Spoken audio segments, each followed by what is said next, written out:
If your company sells products or services to other businesses, you're probably familiar with the challenge of growing your sales numbers. At times, you might even struggle to maintain them.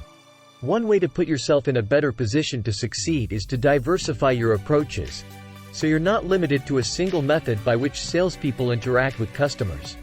Have you ever considered value-based sales? Under this method, sales reps act as sort of business consultants, working closely with customers or prospects to identify specific needs or solve certain problems. The objective is to provide as much value as possible from the sales that result. This approach has its risks, but, under the right circumstances, it can pay off. Before embarking on a value-based sales initiative, you'll need to identify what kinds of value you may be able to provide. This can't be a fuzzy concept. Sales reps should be able to put dollars and cents to their value-based sales propositions, or at least build a compelling case. Value generally takes four forms. 1. Dollars gained. Your product or service will lead to an increase in revenue for the subject based on a reasonable financial projection. 2. Dollars saved. Your product or service will demonstrably save the customer or prospect money. 3. Risk reduced. Your product or service will address and help minimize one or more identifiable threats to the business in question. And 4. Qualitative. If you can't make a case for one of the other three value types, you may still be able to argue that your product or service improves the quality of the subject's operations in some way. At least one of these four types of value will be the ultimate objective when salespeople engage customers or prospects. However, to identify that objective, your sales team will need to put in considerable effort.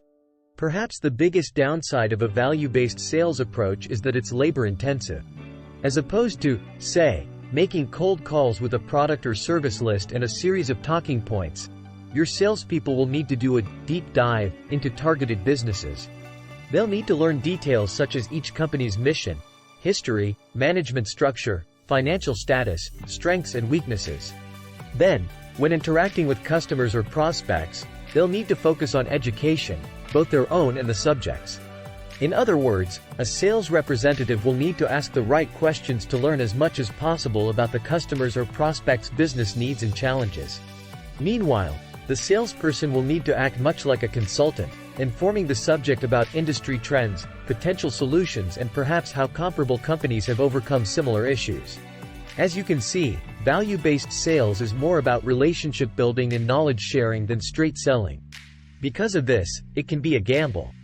Some sales reps may spend extensive time and effort with a customer or prospect, even helping that business in certain ways, only to reap little to no sales revenue.